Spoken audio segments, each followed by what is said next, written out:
Well, I'm excited as we come towards the end of this reStart series, and this principle today is quite simple. The fight is beyond your capability. It's bigger than you can manage, and that's okay. So what happens? Israel went out armed, but it was not enough. And they expected to die in the desert at the hands of the Egyptian army, particularly because God had told them to do this maneuver backwards, and now the Egyptians were on their trail. In Exodus 14, verses 13 and 14, Moses answered the people and said, "Do not be afraid.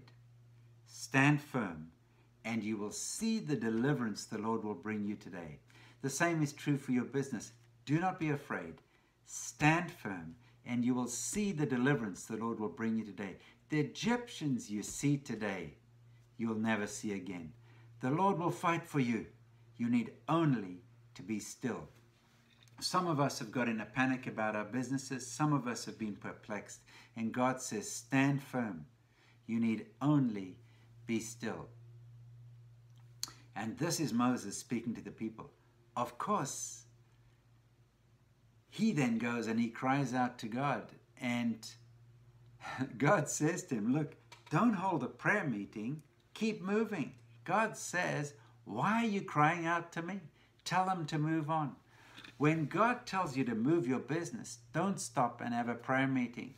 Don't stop and ask for another prophetic word. Don't stop and say, God, could you reconfirm your guidance? When God tells you to move, keep moving. Don't stop and have a religious gathering, right? Momentum is key.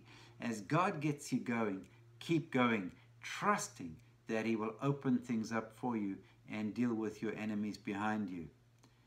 So it's okay for leaders to be bold in front of their people and meek before God.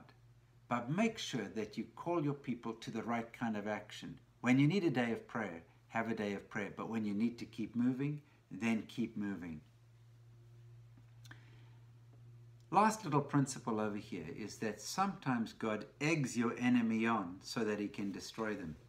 There have been things that have been after you, things that have been after your business, things that would seek to constrain your supply, to limit your creativity, to prevent you from being a wealth creator, prevent you from living out your kingdom mandate.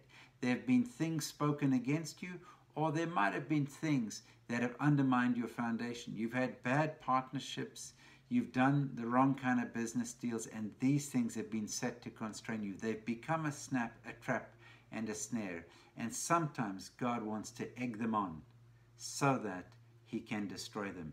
Don't panic every time there's a bit of opposition. Say, God, you must have a deliverance ready for me, and I'm looking forward to that deliverance.